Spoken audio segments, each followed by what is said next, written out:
នៅពេលព្រឹកព្រលឹមនៃអត្ថភាពបន្ទាប់ពីព្រះអាទិត្យបានបញ្ឆេះហើយផ្កាយចាប់ផ្ដើមរាំភពតូចមួយបានបង្កើតឡើងនៅចំកណ្ដាលធូលីលោកធាតុគឺផែនដីនៅក្នុងភាពទេដ៏ធំដែលពោពេញដោយភ្លើងនិងឧស្ម័នធាតុរាប់មិនអស់បានបុកគ្នាបង្កើតបានជាផ្ទៃរលីដែលចាំងដូចមាសរាវ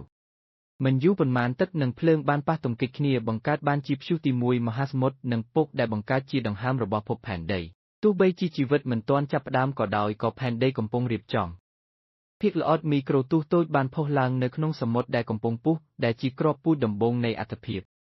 ថ្ងៃណាមួយទាំងនេះនឹងវិវត្តទៅជាដាយណូស័រដ៏អស្ចារ្យនៃយុគសម័យមេសូហ្សូអ៊ិកនៅពេលដែលថ្ងៃរះដំបូងបានបញ្ចេញពន្លឺឆ្លងមហាសមុទ្របុរាណអណ្ដាតភ្លើងភ្នំភ្លើងបានបន្លឺឡើងក្រោមពកដ៏ធ្ងន់បរិយាកាសចាប់ផ្ដើមដកដង្ហើមហើយពិភពលោកក៏ភ្ញាក់ឡើងចាប់ពីពេលនោះមករឿងមិនចេះចប់នៃជីវិតក៏ចាប់ផ្ដើមជារឿងដែលថ្ងៃណាមួយនឹងនាំឲ្យដាយណូស័រដ៏អស្ចារ្យរឿងនេះបង្កើតឡើងក្នុងគោលបំណងកម្សាន្តនិងអប់រំវាត្រូវបានបំផុសគំនិតដោយការស្រាវជ្រាវវិទ្យាសាស្ត្រប៉ុន្តែមិនមែនការពិតទាំងស្រុងនោះទេបរិយាកាសចាប់ផ្ដើមដកដង្ហើមហើយពិភពលោកក៏ភ្ញាក់ឡើងចាប់ពីពេលនោះមករឿងមិនចេះចប់នៃជីវិតក៏ចាប់ផ្ដើមជារឿងដែលថ្ងៃណាមួយនឹងនាំឲ្យដាយណូស័រដ៏អស្ចារ្យរឿងនេះបង្កើតឡើងក្នុងគោលបំណងកម្សាន្តនិងអប់រំវាត្រូវបានបំផុសគំនិតដោយការស្រាវជ្រាវវិទ្យាសាស្ត្រប៉ុន្តែមិនមែនការពិតទាំងស្រុងនោះទេបើពេញចិត្តវគ្គនេះកុំភ្លេចចុច like និង subscribe សម្រាប់ភាពបន្តនៃដំណើរកម្សាន្ត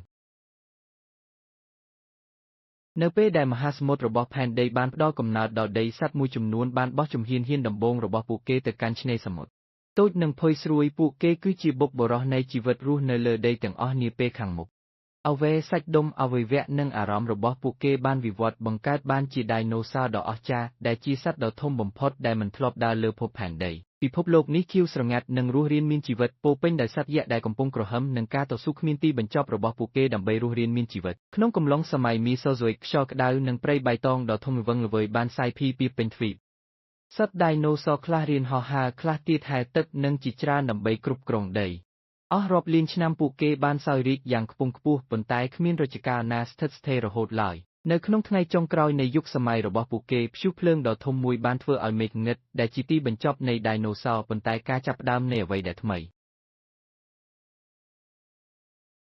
នៅពេលដែលជីវិតរីករាលដាលពីពេញដីទឹកនិងខ្យល់អន្តរកម្មបង្កើតប្រព័ន្ធអេកូឡូស៊ីខៀវស្រងាត់យក្សដូចជា Brachiosaurus Stegosaurus និង Triceratops បានដើរក្នុងព្រៃដ៏ធំសម្បើមក្រោមពន្លឺថ្ងៃនិងដកដង្ហើមខ្យល់ដែលសម្បូរអុកស៊ីសែនពួកគេបានប្រើកម្លាំងខ្លាំងរាងកាយដ៏ធំនិងសភាវគត់ដើម្បីរស់ប៉ុន្តែពិភពលោកមិនស្ថិតស្ថេរទេការប្រែប្រួលអាកាសធាតុការកើនឡើងឧស្ម័នផ្ទះកញ្ចក់និងព្យុះដ៏កាចសាហាវបានសាកល្បងការគ្រប់គ្រងរបស់វាសត្វខ្លះត្រូវវិនាសខ្លះទៀតធ្វើចំណាកស្រុកឬសម្របខ្លួន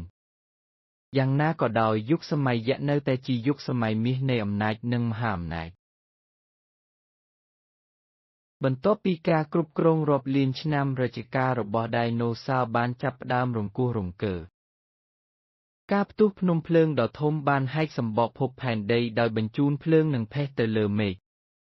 ដីរញ្ជួយមហាសមុទ្រកើនឡើងហើយដាយណូស័រមិនដឹងពីមហន្តរាយដែលនឹងមកដល់បានបន្តការតស៊ូប្រចាំថ្ងៃរបស់ពួកគេប៉ុន្តែព្រះអាទិត្យបានស្រអប់ពីក្រោយផ្ទៃមេឃពណ៌ប្រផេះហើយផែនដីឡើងក្រាស់ដោយផ្សែងភ្នំភ្លើងក៏ប៉ុន្តែផែនដីក៏បានផ្លាស់ប្ដូរសូម្បីតែនៅក្នុងគ្រាដ៏ងឹតបំផុតក៏ដោយក៏ផ្កាភ្លើងនៃការរស់រានមានជីវិតបានបន្តឆេះនៅក្នុងសត្វតូចដែលមើលមិនឃើញដែលនឹងនៅថ្ងៃណាមួយជាមរតកផែនដីនៅពេលព្រឹកព្រលឹមដ៏ស្ងប់ស្ងាត់ផែនដីបុរាណបានសម្រាកនៅក្រោមពកខ្យល់ក្រាស់ហាក់ដូចជាធម្មជាតិខ្លួនឯងដឹងថាអ្វីនឹងមកដល់ដាយណូស័រគ្រប់ទំហំបានដើរលេងដោយសន្តិវិធីដោយមិនដឹងថាចុងបញ្ចប់នៃយុគសម័យរបស់វាជិតមកដល់ហើយពេលថ្ងៃត្រង់ព្រះអាទិត្យបានឆាបឆេះយ៉ាងសន្ធោសន្ធៅរហូតដល់មានពន្លឺមួយរំពេចធ្វើឲ្យផ្ទៃមេឃដាច់ពីគ្នាវត្ថុដែលឆេះបានចុះពីលើមេឃខ្យល់ញ័រដីញ័រហើយចលាចរបានលេបត្របាក់ដីដាយណូស័របានភៀសខ្លួនដោយភិតភ័យដោយរត់ចេញពីភ្លើងនិងធ្លាក់ផេះភ្នំភ្លើងបានផ្ទុះឡើងមហាសមុទ្រកើនឡើងនិងភាពងឹតគ្របដណ្ដប់ពិភពលោកសត្វដ៏អស្ចារ្យដែលធ្លាប់គ្រប់គ្រងផែនដីបានប្រឈមមុខនឹងកម្លាំងដែលមិនអាចបញ្ឈប់បានសូម្បីតែសត្វដ៏កាចសាហាវបំផុតក្នុងចំណោមពួកគេក៏នៅស្ងៀមក្រោមទម្ងន់នៃផែនដីដែលស្លាប់ពេលព្យុះបានបញ្ចប់ផែនដីនៅស្ងៀមមានស្នាមរបួសប៉ុន្តែនៅមានជីវិតពន្លឺថ្ងៃបានទម្លុះតាមធូលីបង្ហាញពិភពលោកដ៏ស្ងប់ស្ងាត់មួយយុគសម័យដាយណូស័របានបញ្ចប់ប៉ុន្តែពីភេសសត្វតូចបានរស់រានមានជីវិតវាជាថ្ងៃរះនៃជីវិតថ្មី ដូច្នេះហើយយុគសម័យនៃไดโนเสาร์បានរសាត់ទៅជារឿងព្រេងទោះបីជាពួកគេបានបាត់ខ្លួនក៏ដោយក៏រឿងរ៉ាវរបស់ពួកគេនៅតែមានជីវិតនៅក្នុងវិទ្យាសាស្ត្រការស្រមើស្រមៃនិងការចង់ដឹងចង់ឃើញមិនចេះចប់របស់មនុស្សជាតិរឿងនេះគឺជាការប្រឌិតឡើងវិញប្រកបដោយការច្នៃប្រឌិតដែលបំផុសគំនិតដោយប្រវត្តិសាស្ត្រវិទ្យាសាស្ត្រវាត្រូវបានបង្កើតឡើងក្នុងគោលបំណងកម្សាន្តនិងសិក្សាមិនមែនជាគណនេយ្យការពិតទេប្រសិនបើអ្នកចូលចិត្តវគ្គនេះសូមជួយ Like Subscribe និងរងចាំមើលរឿងដ៏អស្ចារ្យជាច្រើនទៀតពីផែនដីបុរាណ